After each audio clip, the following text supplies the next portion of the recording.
नमस्कार भाई लोग, रिएक्शन बाय मिलेश में आप सबका स्वागत बाटे। भोजपुरी के जो एल्बम इंडस्ट्री बाटे एहमा कुछ न कुछ बवाल होते रहता भैया। अब का हो गइल बा कि ओने कुछ गाना चोरी का आरोप लागल, पवन खेसारी एक दूसरा पर लगल हन लोग। फिर भी भइल कि हमार कुर्ता ऊ पहन लेलन त हमार कुर्ता ऊ पहन लेलन। फिर ही भइल खेसारी लाल यादव का गने ब्लॉक हो गइल, जो बदनाम एंटरटेनमेंट से रिलीज भइल रहला ए चुनमिया सॉन्ग। तब भाई ब्लॉक भ गई रहला कि क्यों ब्लॉक करवा देले रहला कि उड़वा देले रहला भगवान जाने। लेकिन अब जाकर गनो आ गइल बाटे, जौन गाना काफी धूम मचौले बाटे। एकरे उपलक्ष्य में खेसारी लाल कुल केक को काट और कुल जश्न वसन मनौला हम लोग। चलो भाई अच्छी बात बाटे। ई कुल सब बंद भइला तब पवन सिंह का काम कइलन कि प्रेस कॉन्फ्रेंस के जरिए जितना भोजपुरी के यूट्यूबर बाड़न लोग वो भाई लोग को बुला करके उन्होंने सम्मान कैला हन, उनसे प्रेस कॉन्फ्रेंस के जरिए उनसे बात कैला हन, उन लोग हौसला बढ़ल हन कि आप लोग अच्छा काम करत और भी अच्छा काम करत जा। लेकिन एकरा से कुछ जना के चुल मच गए भोजपुरी इंडस्ट्री में कि भैया काहे खातिर यूट्यूबरन के सम्मान देता, यूट्यूबरन के थोड़ी सम्मान देवे के चाहे। यूट्यूबर तो सब बटल बाटे के पवन का यूट्यूबर बा, के खेसारी के यूट्यूबर बाटे। तो हम ही कहता नहीं भाई, यूट्यूबर तो किसी का नहीं के जे अच्छा काम करी ओकर अच्छा दिखावा, जे बुरा काम करी वो बुरा दिखावा। अब ए चीज में का भइल कि खेसारी जी के कोनो कान भर दिलन से।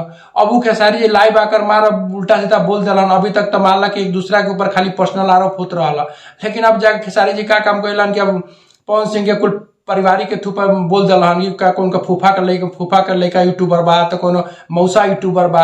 अरे ठीक बा भाई, मौसा यूट्यूबर होकर चाहे फूफा होकर चाहे चाचा होकर चाहे मामा होकर चाहे मामी होकर, आखिर हम ही पूछते हैं यूट्यूबर बनला में क्या दिक्कत बाटे।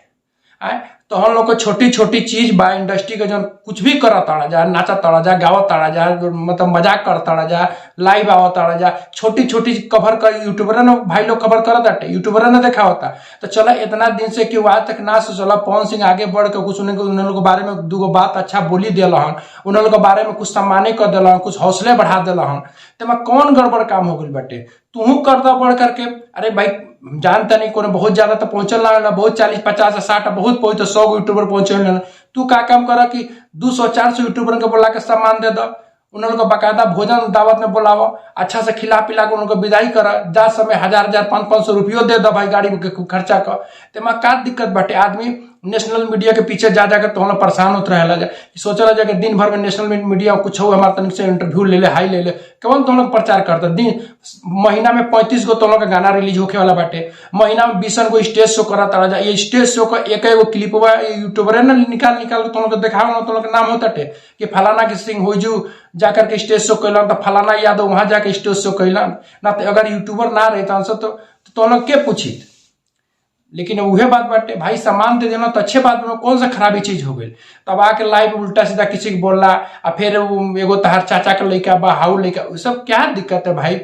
हम खेसारी जी तो सब ये रिक्वेस्ट करता नहीं, इतना बड़ा सुपरस्टार बड़ा तू भैया, कान कभी उतना कच्चा मत होकर थोड़ा सुनो तारा तो अपनो अंदर बर्दाश्त करे के क्षमता रखा। कहे कि अपने खुद कहला कि हमके हाई करे के बा हाउ करे के बा, हमके बॉलीवुड से भोजपुरी से कोई कंपटीशन नहीं कि हमार कंपटीशन बॉलीवुड से बा साउथ से बा। तो साउथ से कंपटीशन करबा तो इतनी बात की बुरा लागी ठेस लागी तो उसे कंपटीशन थोड़ी नहीं कर पाई बात भैया।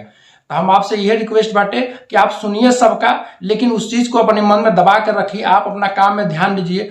हम जानते नहीं सबसे ज्यादा इसमें भोजपुरी इंडस्ट्री में सबसे ज्यादा अगर मेहनती कलाकार बा तो सिर्फ और सिर्फ खेसारी लाल यादव। उनके इतना कोई मेहनत करने वाला नहीं है। उनके जैसा ज्यादा सबसे ज्यादा साल में फिल्मों की शूटिंग खेसारी लाल यादव करते हैं, सबसे ज्यादा साल में गाना खेसारी लाल यादव का आवेला, सबसे ज्यादा स्टेज शो भी खेसारी लाल यादव की आवेला। तो सब चीज में तो अच्छे बड़ा, तो झूठ मूठ के तनी करके गुड़ गोबर काहे करता रह भैया। हम तो यह कब ये सब काम मत करो, फूफा कह मामा कह चाचा का देखो परिवार पइब तो फिर उसमें क्या होला ना कि फिर तू बुरा बन जीब।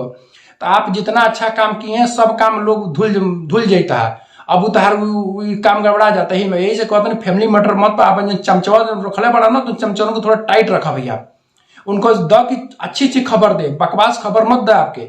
कहे कि सुपरस्टार हो के सब काम करबो तो अच्छा ना लगी। और दूसरा चीज मामा का फूफा के यूट्यूबर बनने में क्या दिक्कत है भाई।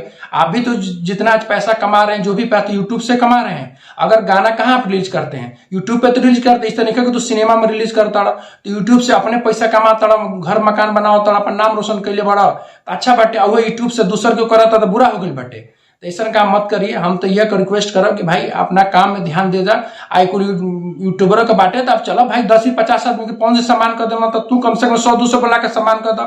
उन लोग एक एक जोड़ी जे आवत है सामान दो, एक एक जोड़ी कपड़ा दे दो, भरपेट भोजन खियाओ, फिर ओकरे बजा के सबके 2100 2,000 2100 रुपया किराया भाड़ा के दे दो। उससे आप अच्छा काम करिए, देखो अगला दिन पवन सिंह के बोल के लोग तोहके तारीफ करे लगी।